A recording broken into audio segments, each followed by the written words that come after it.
fifidianana solombavam-bahoaka tsy misy fiovana na ny lisitry ny mpifidy na ny bulletin ampiasaina hiatrehana ny fifidianana averina ny 7 aogositra ho avy izao. Hatreto filohan'ny biro-pifidianana iray ny voalazan'ny senita fa nampiakarina fitsarana noho ny tsy fifehezana ny asa nandritra ny fifidianana farany teo. Nitaky ny ampiarana ny lalàna amin'ireo voampirofo fa nandika izany ny VPM malagasy sy miara-miainga. Efatra maty vokatry ny fety nandritra ny fetin'ny Pentecote. Nahatratra 570 ireo olona tonga nitady fitsaboana no raisina tao amin'ny famelomanaina sy ny vonjy-taitra tao amin'ny Ashera. Ny vony sy ny ratra ny ninana tao an-trano no tranga betsaka mpahazo indrindra. Raha nitatitra androany nahitana fiainana ireo tonga teo anivon'ny Ashera raha nitata amin'ny taon-dasa nandritra ny vanim-potoana ny Pentecoste. Roa andro sy adegady na ny fiadiana ny tompon-daka maneran-tany eo amin'ny taranja baolina kitra. Tsy ho diso anjara amin'izany isika eto Madagasikara. Anome fahafampoantsika momba ny mondial io mandritra ny 2 volana ny Cool TV sy ny Cool FM. Malama vava, tsy mpikabary malagasy akory fa vahiny mahay miteny aingana no tiana ambara. Taranja ifananana ao anatin'ny Guinness, mamaky teny misy andalana 1:30 ao anatin'ny 2 minitra, io indray zava-bita miavaka entina aminao an'io. Ny andindininy avy hatrany.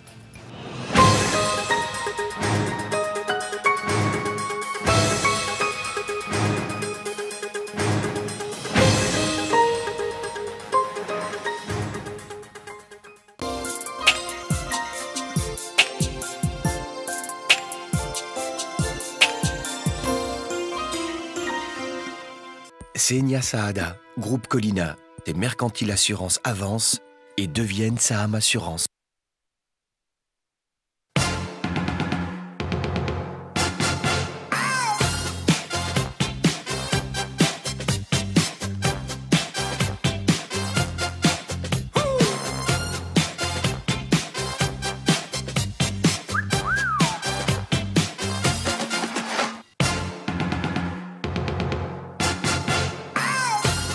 Vivez la fête de l'indépendance et le Coupe du Monde avec Essence et Changang, représentant exclusif Baolai.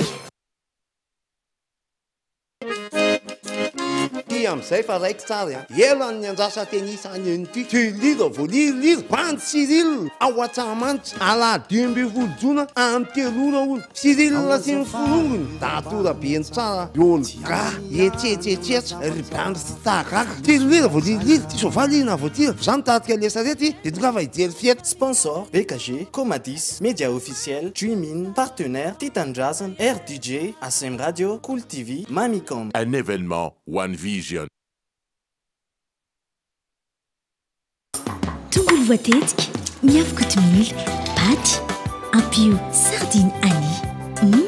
Vita ny sakafo. Sardine Annie, ankafizo amin'ny fotoana rehetra.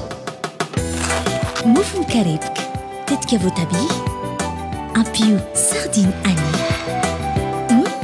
Vita ny sandwich. Ankafizo amin'ny fotoana rehetra ny sardine Annie. Sardine Annie, tsara tsiro, mora ampiasaina, mora vidy. Sous le haut patronage de son Excellence, Monsieur Erratzonar Mapian, président de la République, sous le parrainage du ministre auprès de la présidence, chargé des ressources stratégiques, Lala Arsène Joëli Valérien, Média Consulting vous présente Salon international des mines, des hydrocarbures et des équipements, sponsorisé par Madagascar Hall, Omnis, APAM et la Chambre des mines au Centre des conférences internationales IVAD. Le 19 juin, journée pour les professionnels. Le 20 juin, journée pour les étudiants. Et le samedi 21, journée grand public, dîner dansant animé par Sanda Mouzi. Partenaire banque exclusive BOA.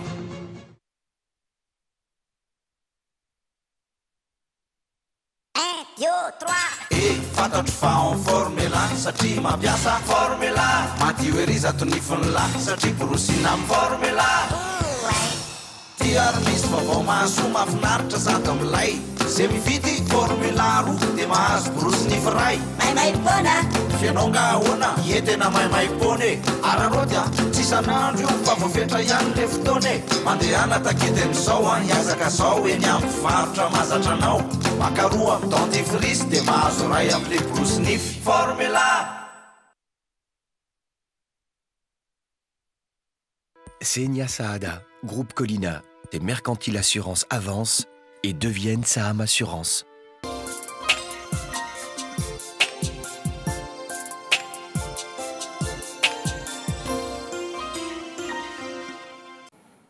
Falitafaraka aminao ny sampana fampalalam-baovao amin'ity takariva ity miara-batomboka ary manasanao mpanajana anaraka ny vaovao hatramin'ny farany.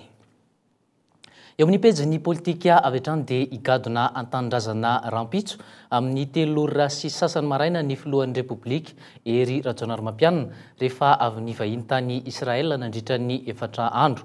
Araka ny fampitam-baovao avy amin'ny mpanao gazety namana androany, isy ny valandresaka ho an'ny mpanao gazety ho tanterahany amin'io fotoana atongavan'io. Ratsaivana nitokana ny tranobe ny varotra Israelo Malagasy ny filoham-pirenena tao Tel Aviv, nisy ihany koa ny fitsidihan'ny toeram-panamboarana fitaovam-piadiana tany an-toerana. Inona no voandalana hoentin'ny filoham-pirenena fitaovam-piadiana ho an'ny tafika ve? Garde du corps israéliana ve? Ny efa fantatra aloha izao dia ny hoe efa miasa ny tranoben'ny indostria israelo-malagasy izay notokana na any an-toerana. Andrasana ny famaritany tombotsoan'ny mivaingana azo ny mpandraraha malagasy amin'izany diany izany. Rampitso maraina moa no afantarantsika mpanaraka ny vaovao ny antsipriany izay. Eo amin'izay lafin'ny politika izay hatrany raha mbola amin'ny 9 aogositra ho avy izao kosa no anomboka ny fampelezan-kevitra ho an'ireo candidat solombavim-bahoaka amin'ireo distrika 4 amerinana izany. Efa manomboka kosa ny fandaminana izany avy eo anivon'ny seneta ankehitriny. Mangataka ny hitsarana ireo nanao fahadisoana tamin'ny fifidianana solombavim-bahoaka farany teo ny VPM Malagasy Miaramianga ankehitriny. Ity vondrana politika ity izay isan'ny tsara toerana indrindra tamin'ireo distrika amerinana ny fifidianana solombavim-bahoaka ireo. Filohan'ny fitsarana, filohan'ny birao mpifidianana iray treto no niakatra teny amin'ny fitsarana noho ny osikina izany azy vonina trany anao ny fifidianana ny avy eo anivon'ny seneta. Arantsika ny fanadidina. Fandanimbola ho an'ny fanjakana ny famerinana ireo fifidianana nodidin'ny CES ireo raha toa ka tsy misy ny mangarahara momba ireo nanao adisoana sy osika. Olana avy eo anivon'ny mpikarakara, olana avy eo anivon'ny fitsarana ary farany avy eo anivon'ny candidat. Azo tanterahana mialohan'ny 7 aogositra izany raha ny fanazavan'ny VPM Malagasy Miaramianga. Tsy tokony velo ho tsaraina avoaka ny didim-pitsarana mikasika an'izay nahavita ireo ilay tsina hoe fahadisoana ka navoatery ny fitondram-panjakana ameriny indray ny fifidianana. Satria ny problema eto amintsika na ny olona eto amintsika ny matetika dia ireo le tsy maty manota na le hoe vitavita ho azy eo le izy fanjakana very vola. Ireo le candidat zay tsy nanao ninona ny sasany dia hiara-ny fahahoazana voatery mameriny indray. Ny vahoaka zay safidy ary nandany fotoana dia very maina ny safidiny. Mila mazava araka izany ny fitsipidalao. Eloko eo anatrehan'ny lalàna ary eo anatrehan'ny candidat mpifaninana izay antony tsy nankatoavan'ny fitsarana manokana momba ny fifidianana ny voka-pifidianana tamin'ny 20 Desambra 2024 izay. Fepetrano raisin'ny senita kosa ny fandroana ireo ratsamangaiky sy nafeny asany. Filohan'ny birao mpifidianana iray hatreto no voalazan'ny senita fa nampiakarina fitsarana noho ny tsy fifehezana ny asana nandritra ny fifidianana. Na avy eo anivon'ny senita, na avy eo anivon'ny CES dia samy tsy mamoaka anarana momba ireo nanao adisoana ireo. Mirosotrany anefa ny fifidianana eo anatrehan'izany rehetra izany. Tsy misy na inona miovy na ny lisitry ny mpifidy na ny bulletin ampiasaina ankoatra ny marika manokana eo amin'ny bulletin iavahany amin'ny bulletin ampiasaina farany teo. Ny filazana eo amin'ny bulletin hoe fifidianana solombavim-bahoaka ampahany élection législative partielle. Zay zany ahafahana manavaka ny bulletin nampiasaina tamin'ny fifidianana tamin'ny 20 Desambra sy ny bulletin ampiasaina amin'izao. Ialana amin'ny osika sy ny alabato no antony isin'izany. Ankoatr'izay dia misy ny fipetra manokana raisin'ny senita izay tsy azo lazaina imasom-bahoaka ialana amin'ny vato vao marika milohan'ny fifidianana. Ratsaivana candidat 5 no ifaninana ao Ambanja, 7 ao Marivoay, 12 ao Sainte-Marie, 7 ao Belosur-Tsirbien. Misa 7 sy 500 kosa ny birao mpifidianana amin'ireo distrika 4 ireo ary mahatratra 20 sy 700 sy 9 sy 1 hetsy ny mpifidy. Aorian'ity fifidianana solombavim-bahoaka ity dia ny fifidianana ben'ny tanàna no tanterahina. Andrasana ampangarahara sy anamorana ny fanatanterahana izany ny fandaniana ireo tolo-dalàna momba ny vondrom-bahoaka itsinjaram-pahefana efa eny am-pelatanan'ny gouvernement ankehitriny.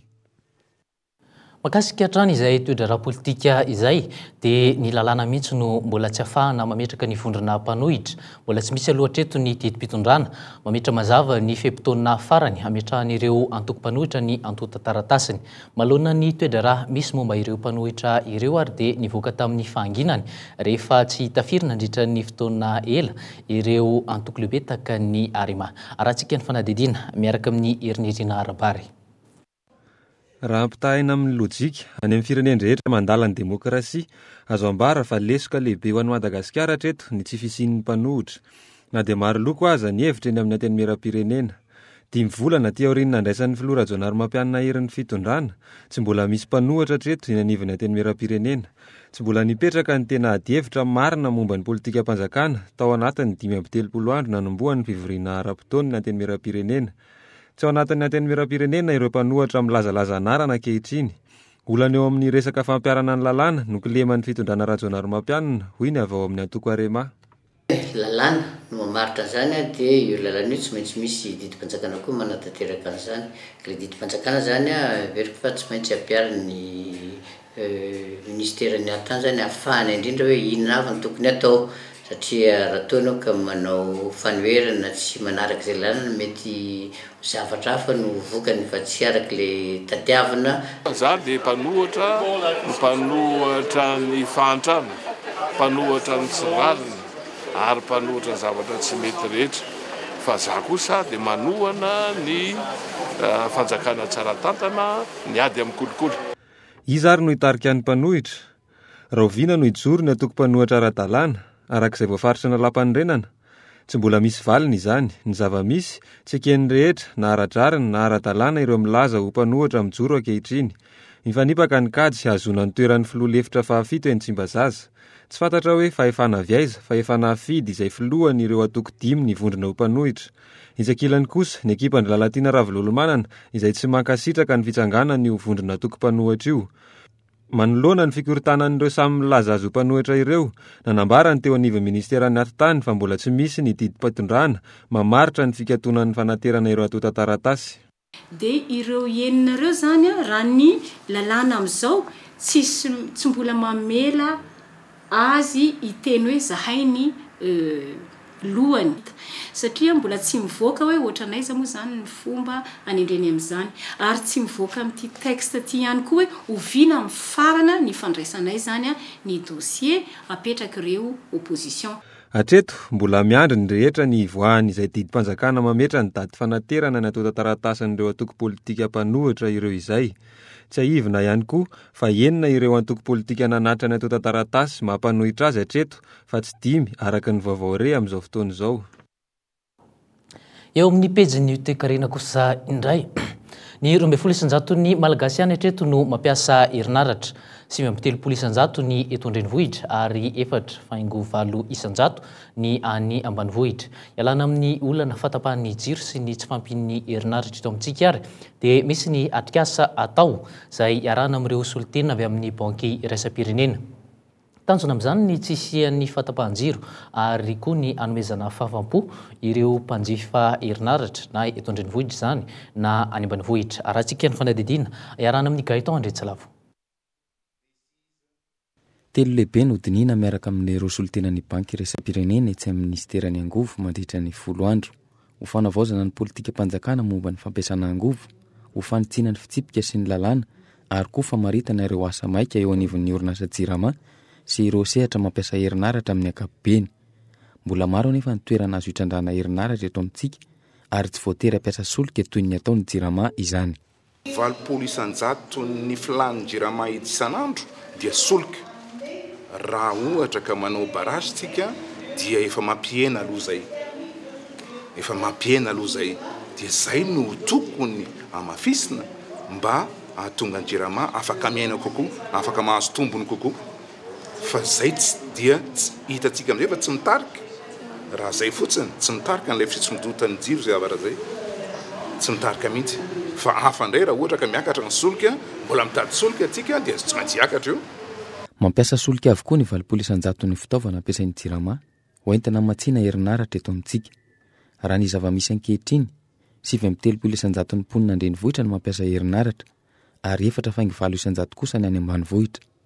Mbola maro ireo toerana azo trandrahana hakana herinaratra eto amintsika.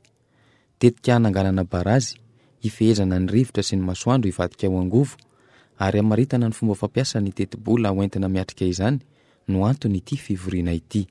Dia nresadresaka tamin'izay hoe vonina ny anampy any Madagasikara ny banky iraisam-pirenena fa arakaraky ny zavatra misy atao amin'ity roa herinandro ity zany a no tena ahitantsika hoe ohatrinna marina moa ny vola omeny banky iraisam-pirenena. Raha ny loharanom-baovao azo hatrany, lela vola hatrany amin'ny 7 miliara dolara no ilaina raha hanangana foibe mpamokarana herinaratra mihodina amin'ny alalan'ny solika iray. Ankoatra ny fampandehanana ireo fitaovana efa misy hamahana ny olana angovo eto amintsika, ilaina ary zava-dehibe ny fitrandrahana ireo toerana afaka mamokatra herinaratra amin'ny faritra hafa. Eo amin'izay pejy ny toe-karena izay hatrany dia vola mitetina 3 sy 500 tapitrisa dolara amerikanina no omen'ny firenena mikambana ny fitondrana malagasy ao anatin'ny 7 taona ho fanarenana aingana ny fampandrosoana eto Madagasikara amin'ny alalan'ny sampany firenena mikambana miasa eto amintsika ny UNDAF zany. Fanampiana vokatry ny tsy fantatrarantsika ny tanjony taona 2003 na ny OMD 2015 amingorana ny fahantrana noho ny crise politika ny anjady teto Madagasikara. Aratsika ny fanadidina iarahany Andro Rarson. Ny mponina tena sahirana, ny androm-panjakana, ny fiarahamonim-pirenena, ny haino aman-jery sy ny asa fanaovan-gazety no azo vahana manokana amin'ity fanampiana miainga avy amin'ny firenena mikambana ho an'i Madagasikara ity. Isan'ny tanjona amin'ity drafitra lasitra na ny plan cadre ity, ny siny ny fampandrosoana mirindra, marina sy maharitra ary ny ahatonga ny fitondrana malagasy, piay marina ny mponina ao aminy sy mpanaja fatratra ny zon'olombelona. Manomboka izao, anjaran'ny sampana tsirairay ao amin'ny firenena mikambana no mijery izay endrika fanampiana sy asa ho ataony eto Madagasikara ary ny tetibola ilana amin'izany. Fa ny UNDAF no mandrindra amin'ny ankapobeny. Manomboka izao, ireo sampana tsirairay eo anivon'ny firenena mikambana mametra araka ny fahitany azy ny asa tokony ataony ho amin'izany fampandrosoana amin'ny Madagasikara izany. Izy ireo ihany koa no hamaritra ny tedi-bola ilainy ao anatin'ny 7 taona hanatanterahana ny drafitra lasitra. Vola ireo sampana tsirairay eo anivon'ny firenena mikambana ireo hatrany no mandresy lahatra amin'ny filakevitra ao aminy hanatanteraka ireo asa mila atao. Tonga amin'ny fotoana ilan'ny gouvernemanta malagasy azy tokoa ity drafitra lasitra avy amin'ny firenena mikambana ity, izay efa nahazo fankatoavana tamin'ny 20 Mey lasa teo, ka mendrika fankasitrahana. Mahatoky ny fitondrana malagasy ny firenena mikambana, matoa na fohy vola sy fotoana ho an'ny asa fampandrosoana ny firenena malagasy. Zavatra roa lehibe no azo asongadina amin'ny fanatanterahana io drafitra lasitra mandritry ny 7 taona io, dia ny fiarahamientany rehetra no ahazona fahombiazana. Tonga amin'ny fotoana fanatanterahana ilay drafitra lasitra ho amin'ny fampandrosoana isika izao, izay efa nahazo fankatoavana tamin'ny 20 Mey lasa teo ka haritra 7 taona. Ny fiarah-misalahany rehetra amin'ny fanatanterahana io drafitra io no hiteraka fahombiazana. Profon'izany, sampana misy 540 eo anivon'ny firenena mikambana. Mitovy jery sy mitovy tanjona no niarany nanao sy tamin'ny fitondrana malagasy sy solitena maharitra ny firenena mikambana eto amintsika ilay drafitra lasitra ho amin'ny fampandrosoana. Une même vision des défis et des solutions. Raha 3 sy 504 tapitrisa dolara amerikanina ny tetibola no vinavinain'ny firenena mikambana anatanterahana ity drafitra lasitra ity, dia ny 350 isanjato amin'izany aloha hatreto no efa vonina sy azo ampiasaina, fa ny ambiny kosa miankina amin'ny fandresen-dahatra ataon'ireo sampana eo anivon'ny firenena mikambana ny filan-kevitra ao amin'izy ireo tsirairay avy. Ho hita amin'ity drafitra lasitra ho an'ny fampandrosoana no volavolain'ny firenena mikambana ity, na ireo vahiny ireo no ahita vahaolana maharitra amin'ny fialana fahantrana eto Madagasikara. Efa ny volavolaina sy ny tanterahana teto amintsika ihany koa ny DSRP sy ny IPPTE nandritry ny Repoblika Faharoa sy ny Repoblika Fahatelo nandresin'ny fahantrana ve izy ireny. Itodika any amin'ny faritra kosa isika, vaovao avy any Toamasina. Mila fanampiana maika ankehitriny ilay ramatoa iray izay mainy asidra tamin'ny ny herinandro lasa iny ary tsaboana ao amin'ny hôpitaly be ny Toamasina ao. Efa isan'ny mitondra ny anjara birikiny tamin'izany fanampiana izany ny namana mpanao gazety any an-toerana izay notarian'ny namana Mikaelis Marine fa ny rafaviny no voalaza fa nanondraka azy tamin'ny asidra ary manao antsoavo amin'ny malalatanana ny fianakaviana ankehitriny. Marina fa mahatrany amin'ny 570 ny vatanty Ramatoa ity. Makasika izay trangam-piarahamonina izay hatrany araka ny taremarika ofisialy androany 4 no maty omaly vokatry ny fety nandritra ny fetin'ny Pentecote. Nahatratra 570 ireo olona tonga nitady fitsaboana no raisina tao amin'ny famelomanaina sy ny vonjitaitra fandidiana ao amin'ny hôpitaly Asiera ny Alahady sy ny alatsinain'ny Pentecote teo. Toy ny isa-taona ny vono sy ny ratra ninina natao no tranga betsaka mpahazo indrindra izay nahatratra 20 ho an'ny omaly. Aorian'izay ny lozam-pifamoivoizana izay nahatratra 420. Anisan'izay ny tranga iray tetsy namotana omaly tolakandro. Rahantsika ny fanadidina. 70 no voaterina hiditra hôpitaly noho ny lozam-pifamoivoizana nandritry ny faran'ny herinandro iny, tsy nisy kosa ny ainana fohy. Amin'ny ankapobeny noho ny fandehanana mafy no mahatonga ny lozam-pifamoivoizana rehefa vaninandro ny fety. Ho an'ny tranga iray tetsy namontana omaly tolakandro, lehilahy iray sy vehivavy iray no nianjera tamin'ny moto noho ny hafainganam-pandeha mafy loatra, tsy nisy ny ainana fohy teto saingy noho ny ratra dia tsy nantsy teny amin'ny hôpitaly izy ireo.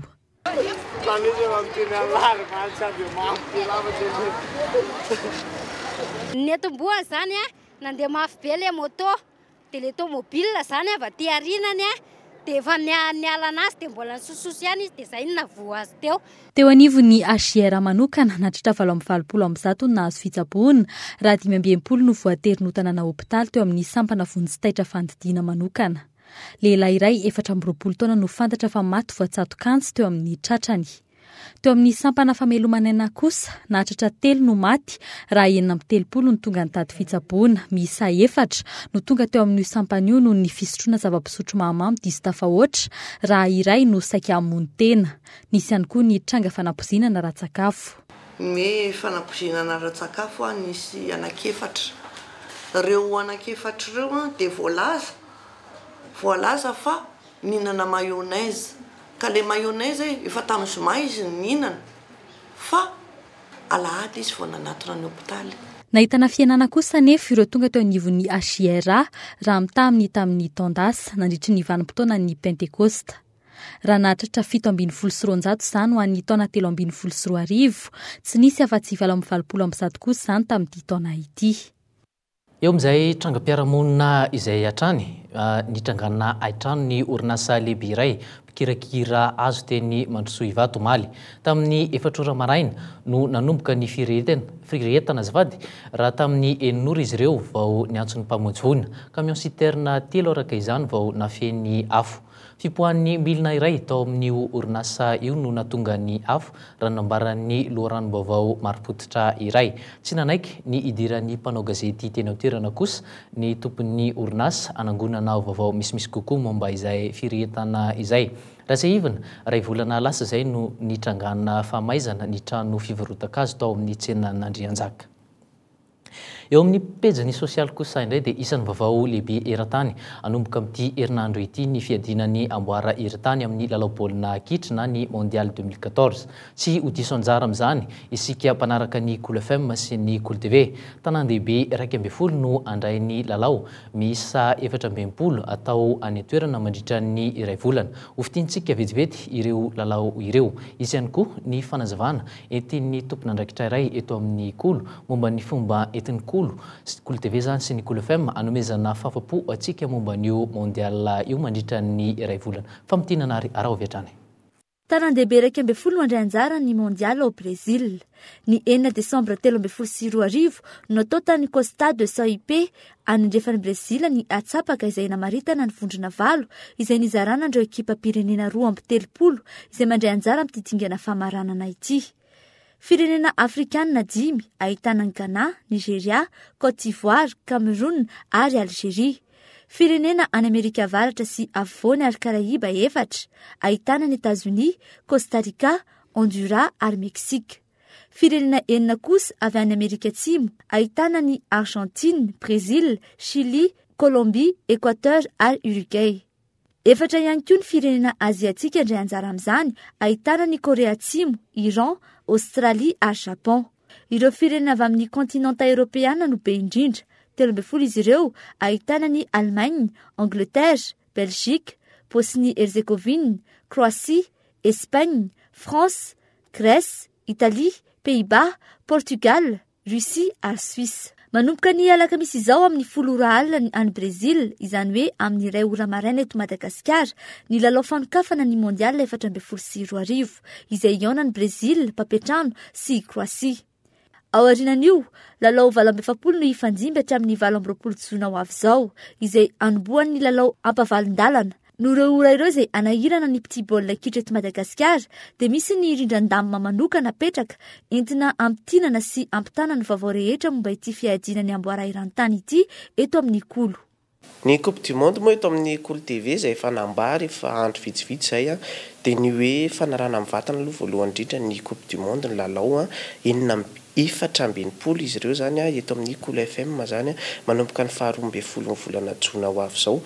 Raha ohatra ndraitsika ka hoe amin'ny fahitalavitra ny Kolo TV dia efa hitantsika moa zany le fampahafantarana ihany koa ny hoe misy fandarana manokana eo amin'ny 20 minitra eo izy io manomboka amin'ny 7:05 alina izay arahana amin'ny ireo manampahaizana eo amin'ny baolina kitra nisan'izany ohatra iroro iandry mirado ihany koa izay ho avy eo anolotra an'izay anao analizy anao hoe mety resaka mahakasika ny Coupe du Monde rehetra zany.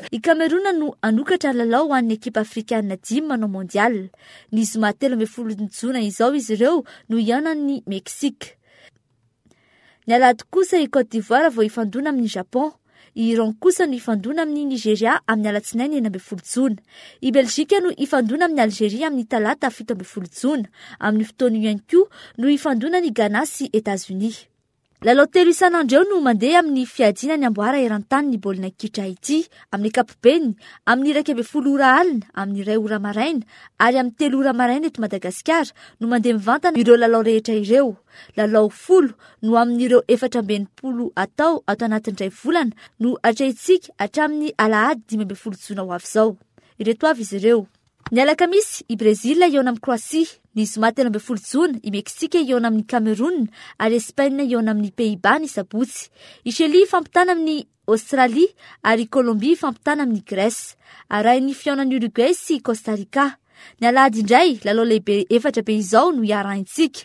Dia ny fihaonan'ny Angleterre sy Italie, ny fihaonan'ny Côte d'Ivoire sy Japon, Suisse sy Équateur ary France sy Honduras. Ny sabotsy 20 jona hatramin'ny talata 2 jolay kosa no ataony lalao 9 amin'ny ampavalin-dalana. Miato kely 3 andro ka ny zoma 4 jolay sy ny sabotsy 10 jolay ny ampaefadalana. Ny talata 9 sy ny alarobia 7 jolay ny manasa-dalana ary ny sabotsy 12 jolay ny fiadiana ny toerana fahatelo ary ny alahady 13 jolay no anaovana ny lalao famaranana. Eo amin'ny vaovao amin'ny fifamoivoizana kosa indray, ny fahatelon'ny volana aprily araka amin'ny 7 no nivoaka ny lalàna momba ny fenitra tokony arahina amin'ny fampiasana numéron'ny fiara teto Madagasikara. Miantomba ankehitriny ireo mpanao numéron'ny fiara eny amoron-dalana tsy ny rehetra nefa no afaka manao izany raha ny voalazan'ny lalàna mikasika ny fifamoivoizana eto amintsika. Arahantsika ny fanadidina. Efa nambaratra amin'ny faran'ny herinandro teo ny andraisana fepetra. Nanomboka androany kosa vao tena nanomboka ny fanaraha-maso. Taorian'ny 10 taonany maro tsy nanarahana akaiky ny fampiarana ny lalàna momba ny laharan'ny fiara, taitra tamin'ny torimasony ny tompon'andraikitra.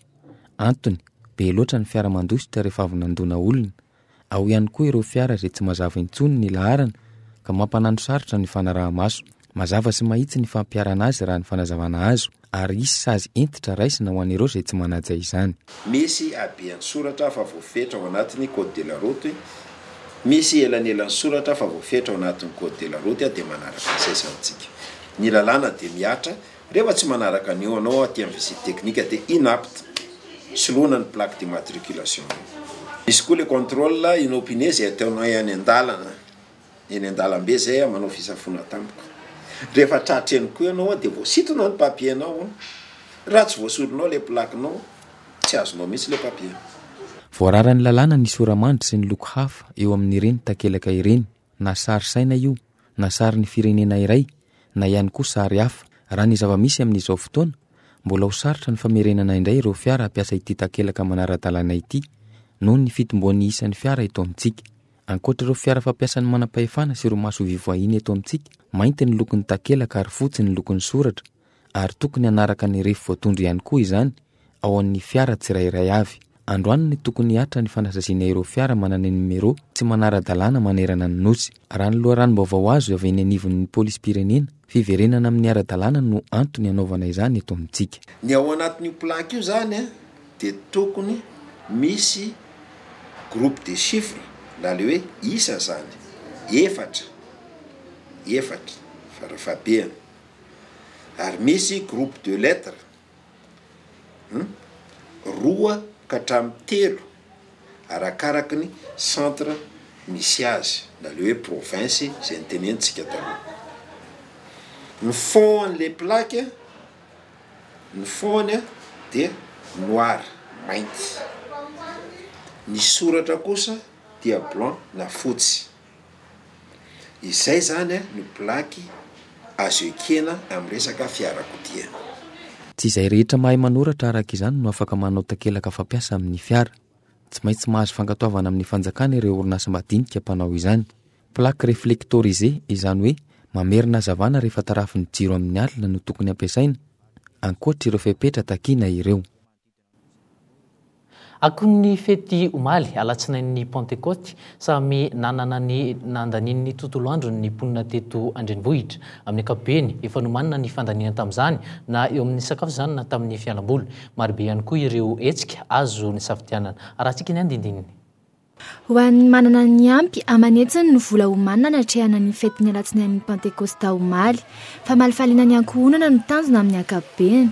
Amin'ireo efa mamaritra ny toerana alesin'ny zavatra atao mialoha, eo ihany koa anefa ireo mbola sahirana niatrika ny rotoroton'ny andavanandro ka omaly maraina vao nanapa-kevitra. Ny androany zao 600,000 zany no omanina. Manina no safidy hoe andeha hijery fety aty amin'ny club nautique? Satria zay zany safidy ny ankizy e. Aloha zany ny tena marina androany zao ohatra tsy dia mieritreritry ny ohatrinona fa ohatra ny tsy vonina ny andeha zany androany efa lamindamina teo dia ohatra ny tsy asa tsy aninona dia andaotsika mba andehandeha nenanany dia efa mbo malanilany amin'ny efatralina eo zay na 5,000 dia efa mbo mahafinaritra aloha. Tsy voatery andany amanetsiny ihany koa anefa vao afaka hifaly sy hiala voly. Ny fandaniana isan'andro ihany no entina misitaka kely ny trano fonenana dia efa vita ny fitsangatsanganana. Ny fiarahana sy ny tontolo andro iombonana no tena zava-dehibe. Eto aloha zao tsy dia misy fandaniana be firy sakafo ohatran'ny mahazatra ihany no manina dia ny resaka solika angamba no manampy kely fotsiny ianao amin'ny mahazatra fa tsy dia misy hoe fandaniana be firy zany, toerana sinina tsy dia lavitra. Ankilany tsy misy ny andaniana vola raha tsy eo ireo mitady vola amin'ny asa fivarotana. Raha ho an'ity mpivarotra iray ity tsy dia nandeha loatra ny tsena hatramin'ny omaly maraina nandalovanay teo aminy. Fotoana analarotana azahoana vola betsaka kokoa anefa ny fotoana fivoahan'ny olona tahaka ny omaly. Karakaraky ny olona ihany angefa ny olona ohatrany tsy dia misy vola e. Tampaka ny tena tsara be mihitsy. Tsy vitsy tamin'ny mponina teto Andrenivohitra no nisafidy hamonjy irony karazana lanonana irony.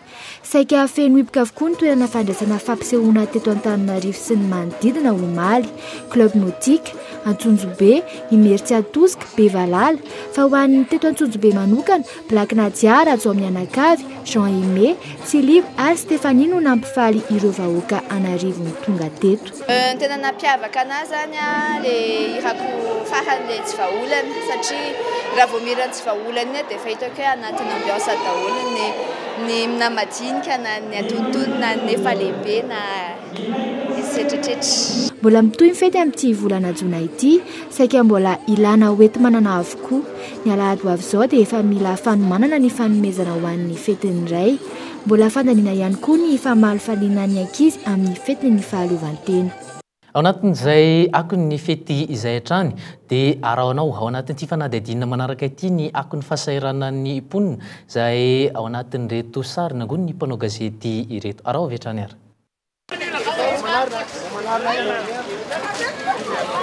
Yo, misy andramena ao.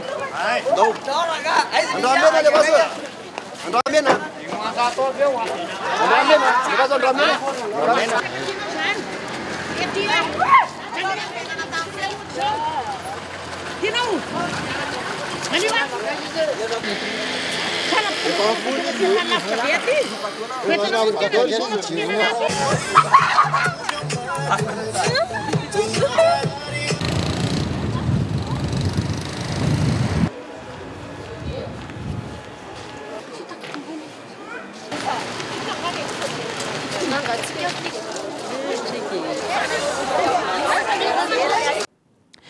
maresaka avenivelany kosa no anoizatsika sady amaranantsika izao fampalalamavao izao amin'ny akabeany ny olona basivava no tena kinga sy malamavava rehefa miresaka tsy mba toy izany kosa ny an'ny Trisha Paytas fa izana noratovina ny azy mamaky teny misy andalana raiky amin'ny telopolo ao anatin'ny ray minitra ary voarakitra ao anatin'ny zava-bita miavaka ao amin'ny Guinness toy izao ny fanadidina. 24 years old and I am from Los Angeles, California. Malama vava tokoa no afaka ilazana ny Trisha Paytas eto teratany Amerikanina vao 4 taona. Trisha Paytas no tena anarany, mpanao sarimihetsika ny vehivavy, mpandraharaha, mpampiome, mpandika teny ary isan'ny olo malaza ao amin'ny serasera-pifandraisana. Isan'ny nahalalana azy ny fandarana iray America Got Talent ny taona 2024 tamin'ny 4 Monjely vahiny. Talohan'ny nahafantarana azy teo amin'ny ity sehatra iray ity, asa fivelomana nataony ny manao stripteaseuse tany Los Angeles. Fony izy 20 taona efa betsaka ireo sanganasa no nivoaka tamin'ny YouTube raha naritratra 4,7 hetsy ireo mpanjifa tamin'izay fotoana izay. Etsakilan'izay hatramin'ny fahazazany ihany koa no nitiavany namaky boky. Na izany ao an-trano, na any am-pianarana, na any an-tsekoly rehefa fotoana fakanarivo, na ihany koa rehefa naty fiaran-dalamby na metro. Nanomboka teo amin'ny 15 taonany, efa lasa kingana aina namaky teny mihoatra noho ny afy Trisha.